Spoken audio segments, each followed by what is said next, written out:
ప్రజలారా, మా YouTube channel, నా పేరు రాజు. రేవంత్ రెడ్డి గారు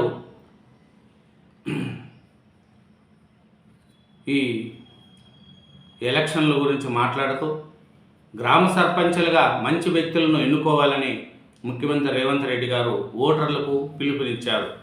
ఏమని చెప్తున్నారంటే, మీరు మంచి వాళ్ళని ఎన్నుకోండి, మంచి కార్యకర్తలను, మంచి నాయకులుగా, మంచి వాళ్ళను సర్పంచులుగా ఎన్నుకోండి, లేదంటే చాలా ఇబ్బంది పడాల్సి వస్తుంది అనేది కూడా రేవంత్ రెడ్డి గారు చెప్తున్నారు.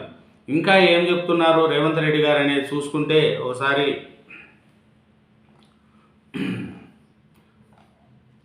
ఆకుకు పుల్లుకు ఆశపడద్దు, మందు ఇస్తున్నారని ఆఫ్ బాటిల్ ఫుల్ బాటిల్ ఇస్తున్నారని మీరు ఆశపడద్దు, మంచోళ్ళను సర్పంచ్గా ఎన్నుకుంటే గ్రామం అభివృద్ధి చెందుతుందని రేవంత్ రెడ్డి గారు చెప్తున్నారు.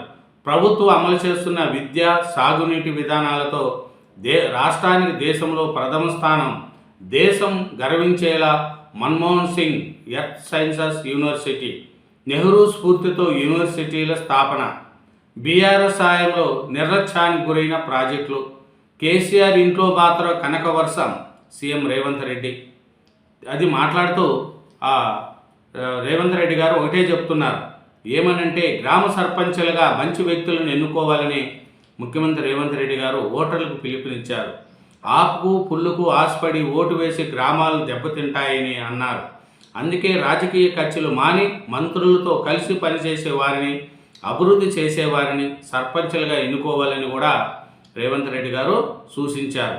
ఎందుకంటే రేవంత్ రెడ్డి గారు ఒకటే చెప్తున్నారు, ఆకుకు పుల్లుకు ఆశపడకండి, మంచి వాళ్ళను ఎన్నుకోండి అనేది కూడా చెప్పారు. అట్లయితే మన్మోహన్ సింగ్ యూనివర్సిటీకి భూమి పూజ ఏర్పాటు నిర్వహించిన సభలో ఆయన మాట్లాడుతూ ఈ కార్యక్రమాలు చెప్పారు. ఏమని, రాష్ట్ర ప్రభుత్వం అమలు చేస్తున్న ఇరిగేషన్ పాలసీని తెలంగాణ దేశంలో మొట్టమొదటి స్థానంలో ఉంది.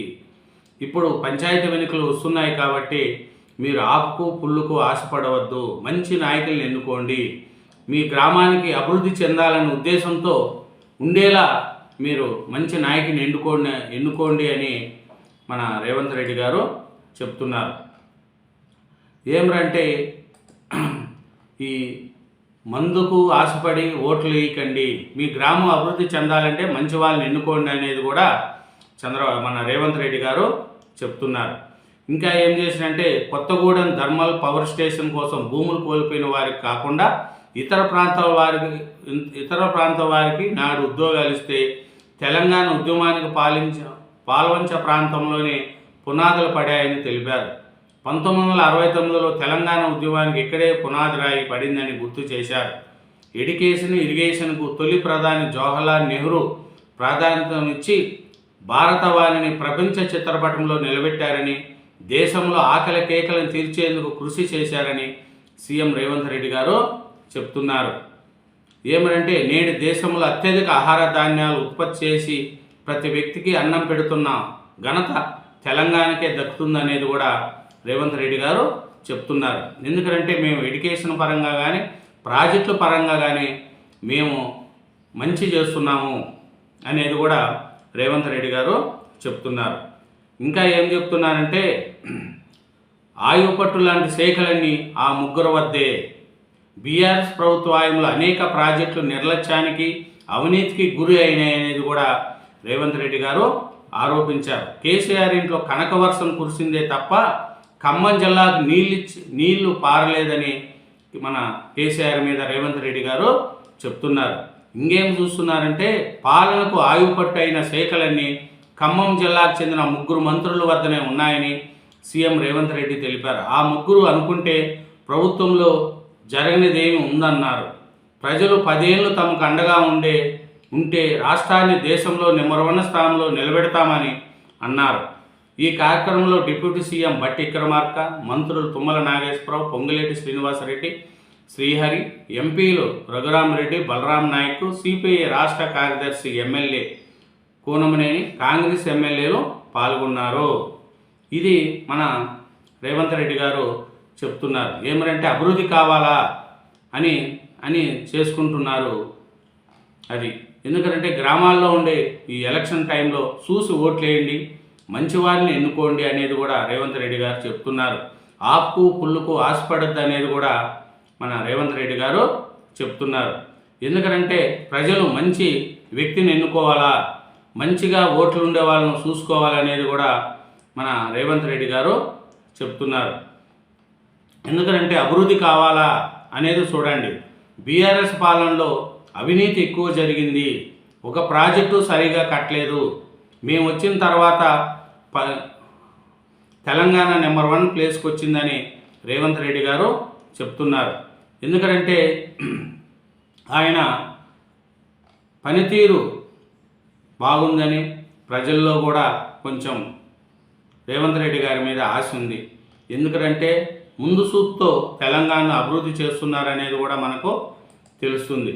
ఎందుకంటే ఈ మంచోళ్ళుగా సర్పంచ్గా ఎన్నుకుంటే గ్రామాలు అభివృద్ధి చెందుతాయనేది కూడా మన రేవంత్ రెడ్డి గారు చెప్తున్నారు. ఆకు పుల్లుకు ఆశపడొద్దండి, మందుబాటలకు ఆశపడకండి, కాబట్టి అది ఉంటుందనేది చెప్తున్నారు. దీని మీద కొంతమంది మనకు రేవంత్ రెడ్డి గారు చాలా దేవుళ్ళను కూడా మోసం చేశారు, 3 కోట్ల మంది దేవుళ్ళు ఎందుకు అన్నట్టు కూడా మన సోషల్ మీడియాలో పుకార్లు నేస్తున్నాయి. హిందూ దేవులపై రేవంత్ అనుచిత వ్యాఖ్యలు చేశారని, పెళ్లి కానోళ్ళకి హనుమంతుడు, మందు తాగే వాళ్ళకు ఎల్లమ్మ పోచమ్మ, 2 పెళ్ళిళ్ళు చేసుకునేవాడికి మరో దేవుడు, కళ్ళు కోడి అనేటోళ్ళకి ఇంకో దేవుడు అని మన రేవంత్ రెడ్డి గారు అన్నట్లు కొన్ని సోషల్ మీడియాలో బయటపడుతున్నాయి. దేవుళ్ళను కూడా మీద వ్యాఖ్యలు చేశారనేది కూడా తెలుస్తుంది. హిందూ దేవులపై ముఖ్యమంత్రి రేవంత్ రెడ్డి వివాదాస్పద వ్యాఖ్యలు చేశారు. భక్తులు మనోభావాలు కించపరిచేలా వ్యాఖ్యానించారు. 3 కోట్ల మంది దేవుళ్ళు ఎందుకున్నారని ప్రశ్నించారు. మనకు దేవుడిపైనే ఏకాభిప్రాయం లేదని వ్యాఖ్యానించారు అనేది కూడా సోషల్ మీడియాలో చక్కర్లు కొడుతుంది. మన సీఎం రేవంత్ రెడ్డి గారు ఏమన్నారంటే, ఆకు పుల్లుకు ఆశపడకండి, మంచి వాళ్ళని ఎన్నుకోండి, మీ గ్రామం అభివృద్ధి చెందాలంటే మంచి వాళ్ళని ఎన్నుకోండి. ఎందుకంటే జవహర్లాల్ నెహ్రూ గారు యొక్క స్ఫూర్తితో అప్పటి నుంచి ప్రాజెక్టులన్నీ వస్తున్నాయి. ఇప్పుడు కూడా కాంగ్రెస్ ప్రభుత్వం వచ్చిన తర్వాతనే ఆ తెలంగాణ నెంబర్ 1 ప్లేస్లో ఉంది, అభివృద్ధి చెందుతుంది అనేది కూడా రేవంత్ రెడ్డి గారు చెప్తున్నారు. గ్రామాల్లో వచ్చే సర్పంచ్ ఎలక్షన్లో కానీ, ఓటర్ల ఎలక్షన్లో కానీ, వార్డు మెంబర్లుగా కానీ మంచి వాళ్ళని ఎన్నుకోండి, ఆకు పుల్లుకు ఆశపడకండి, వచ్చే మందుకు ఆశపడకండి అనేదే రేవంత్ రెడ్డి గారి యొక్క ఉద్దేశం. ఎందుకంటే చాలామంది ఎలక్షన్లు అంటే మందు పంచుతూ డబ్బులు పంచుతూ ఉంటారు. కాబట్టి అట్లా వాటికి మీరు ఆశపడకండి, మంచోళ్ళను సర్పంచ్గా ఎన్నుకుంటే గ్రామాలు అభివృద్ధి చెందుతాయని, ఆకుకు పుల్లుకు ఆశపడొద్దని రేవంత్ రెడ్డి గారి యొక్క మనసులో మాట చెప్పడం జరిగింది. Thank you very much. ఛానల్ను సబ్స్క్రైబ్ చేయండి, నా వీడియోను లైక్ చేయండి. Thank you.